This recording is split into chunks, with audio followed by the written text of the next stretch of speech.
Hello friends, Namrata art and craft ಚಾನಲ್ಗೆ ನಿಮ್ಗೆಲ್ಲರಿಗೂ ಸ್ವಾಗತ. ಲಾಲ್ಬಾಗ್ ಕೆಂಪು ತೋಟ ಅಥವಾ ಲಾಲ್ಬಾಗ್ ಸಸ್ಯೋದ್ಯಾನ ವರ್ಣರಂಜಿತ ಫಲಪುಷ್ಪ ಹಣ್ಣು ಕಾಯಿಗಳಿಗೆ ಪ್ರಸಿದ್ಧವಾದ ಸಸ್ಯೋದ್ಯಾನ ಕರ್ನಾಟಕ ರಾಜಧಾನಿ ಬೆಂಗಳೂರಿನಲ್ಲಿದೆ. ಈ ಉದ್ಯಾನವನವನ್ನ ನಿರ್ಮಿಸಲು ಮೈಸೂರಿನ ಆಡಳಿತ ನಡೆಸುತ್ತಿದ್ದ ಹೈದರಾಲಿ ಸೂಚಿಸುತ್ತಾರೆ. ಪ್ರಸಿದ್ಧ ಗಾಜಿನ ಮನೆಯನ್ನ ಈ ಉದ್ಯಾನವನ ಹೊಂದಿದ್ದು, ಪ್ರತಿ ವರ್ಷ ಇಲ್ಲಿ ಸ್ವಾತಂತ್ರ್ಯೋತ್ಸವ ಮತ್ತು ಗಣರಾಜ್ಯೋತ್ಸವದ ಸಮಯದಲ್ಲಿ ಫಲಪುಷ್ಪ ಪ್ರದರ್ಶನ ಇಲ್ಲಿ ಏರ್ಪಡಿಸಲಾಗುತ್ತೆ.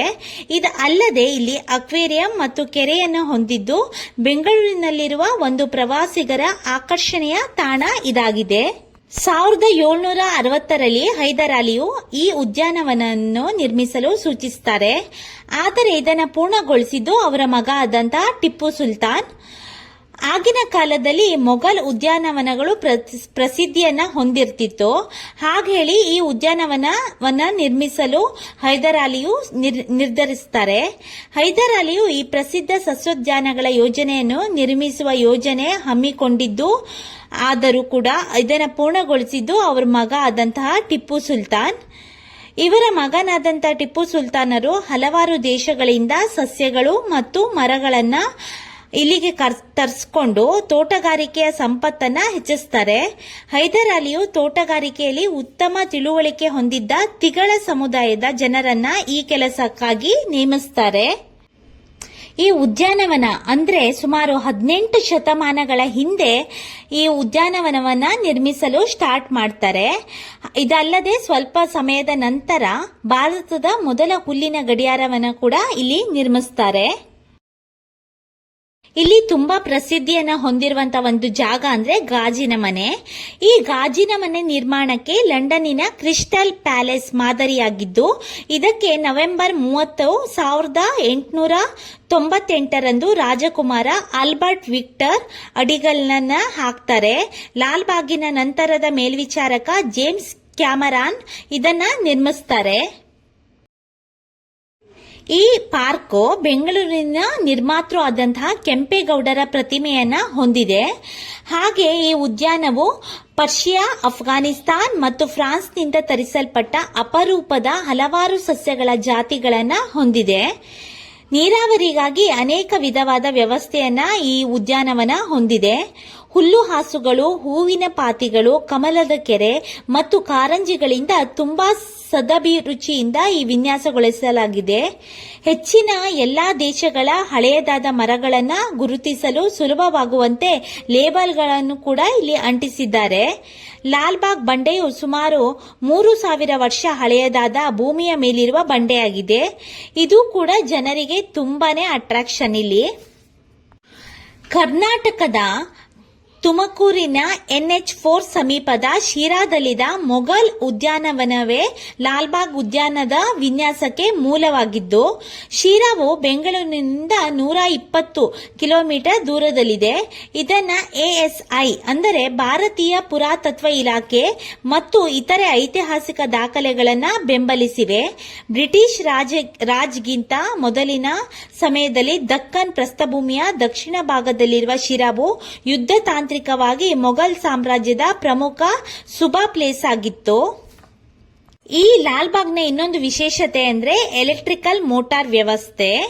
ವಯಸ್ಸಾದವರಿಗೆ, ಮಕ್ಕಳಿಗೆ ಮತ್ತು ಅಂಗವಿಕಲರಿಗೆ ಲಾಲ್ಬಾಗ್ ಸುತ್ತಲೂ ಎಲೆಕ್ಟ್ರಿಕಲ್ ಮೋಟಾರ್ ವ್ಯವಸ್ಥೆ ಇದೆ. ಒಂದು ಸುತ್ತಿಗೆ 100 ರೂಪಾಯಿ ಟಿಕೆಟ್ ದರದ ಈ ವಾಹನ ಲಾಲ್ಬಾಗ್ ಬೆಟ್ಟದ ಬಳಿಯಿಂದ ಆರಂಭವಾಗಿ ಗ್ಲಾಸ್ ಹೌಸ್ ಮುಂಭಾಗದಿಂದ ಗುಲಾಬಿ ವನ, ಕೇದಿಗೆ ವನವನ್ನ ಹಾದು ಲಾಲ್ಬಾಗ್ನ ಕೆರೆಯ ಏರಿಯಾ ಬಳಿ ನಿಲ್ಲುತ್ತೆ.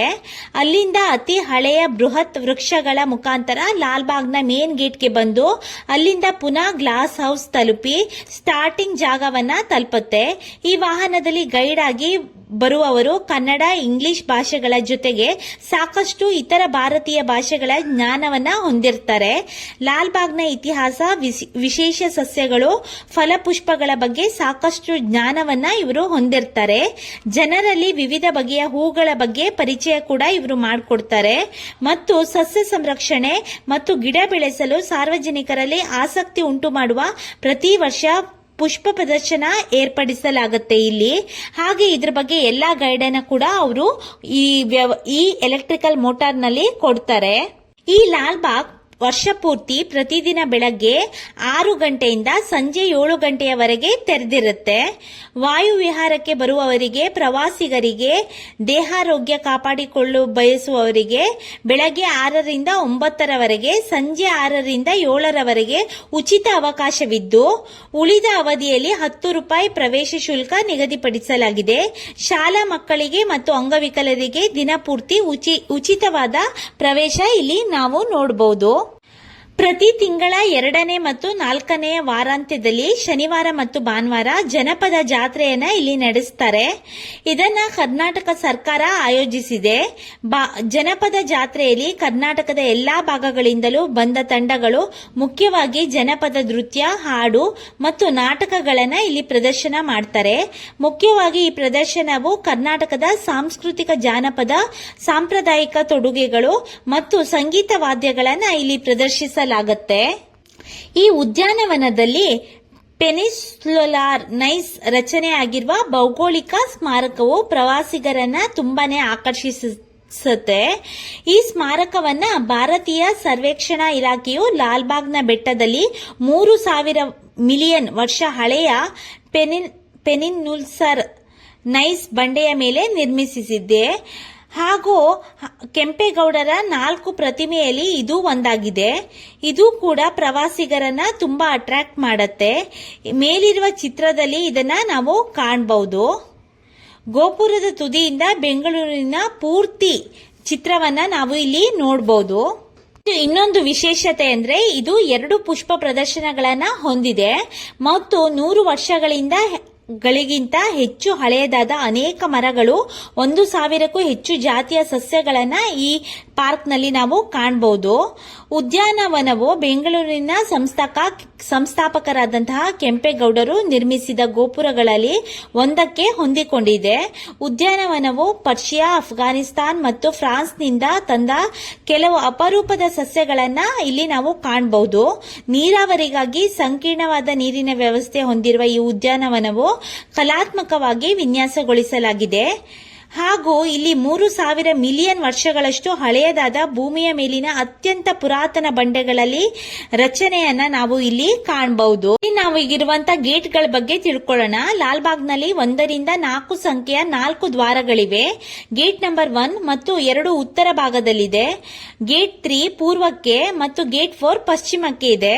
ಪೂರ್ವ ದ್ವಾರವು ಸಿದ್ದಾಪುರ ವೃತ್ತದ ಬಳಿ ಇದೆ. KH ಸರ್ಕಲ್ ಡಬಲ್ ರೋಡ್ ಮತ್ತು ಈ ದ್ವಾರವನ್ನು ಪ್ರವೇಶಿಸಿ ಉದ್ಯಾನವನವನ್ನು ಸಿಲ್ವಾನ್ ವಾತಾವರಣವನ್ನು ಆನಂದಿಸಬಹುದು. ವಾಯುವ್ಯ ಗೋಡೆಯು ಕ್ರೂಮಿಂಗಲ್ ರಸ್ತೆಯ ಹೊಂದಿಕೊಂಡಿದೆ. ಇದು ಕೊನೆಯ ಸ್ವತಂತ್ರ ಪೂರ್ವದ ಅಧ್ಯಕ್ಷರಾದ GH ಕ್ರೂಮಿಂಗಲ್ ಅವರ ಹೆಸರನ್ನ ಇದಕ್ಕೆ ಇಡಲಾಗಿದೆ. ಪಶ್ಚಿಮ ದ್ವಾರವು ಬೆಂಗಳೂರಿನ ಜಯನಗರದೊಂದಿಗೆ ವಿಶಾಲವಾದ ರಸ್ತೆಯನ್ನ ಹೊಂದಿದೆ. ದಕ್ಷಿಣ ದ್ವಾರವನ್ನು ಸಾಮಾನ್ಯವಾಗಿ ಚಿಕ್ಕ ದ್ವಾರ ಎಂದು ಕರೀತಾರೆ. ಅಶೋಕ ಸ್ತಂಭದ ಬಳಿ ಇದನ್ನ ತೆರೆದಿರ್ತಾರೆ. ಉತ್ತರ ದ್ವಾರವು ಗ್ಲಾಸ್ ಹೌಸ್ಗೆ ಹೋಗುವ ಸಾಕಷ್ಟು ಅಗಲವಾದ ಮತ್ತು ದೊಡ್ಡ ರಸ್ತೆಯಾಗಿದೆ ಮತ್ತು ಇದು ಪ್ರಾಥಮಿಕ ಪ್ರವೇಶ ದ್ವಾರ ಅಂತ ಕೂಡ ಇದನ್ನ ಕರೀತಾರೆ.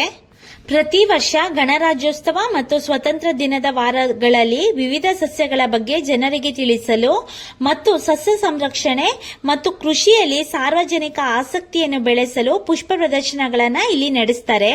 ಆಗಸ್ಟ್ 2022ರಲ್ಲಿ 75ನೇ ಸ್ವತಂತ್ರ ದಿನಾಚರಣೆಯ ಸಂದರ್ಭದಲ್ಲಿ ರಾಜ್ಕುಮಾರ್ ಮತ್ತು ಪುನೀತ್ ರಾಜ್ಕುಮಾರ್ ಅವರ ಗೌರವಾರ್ಥವಾಗಿ ಅವರ ಜೀವನ ಪಯಣವನ್ನ ಚಿತ್ರಿಸುವ ಪುಷ್ಪ ಪ್ರದರ್ಶನವನ್ನ ಇಲ್ಲಿ ನಡೆಸಿದ್ರು.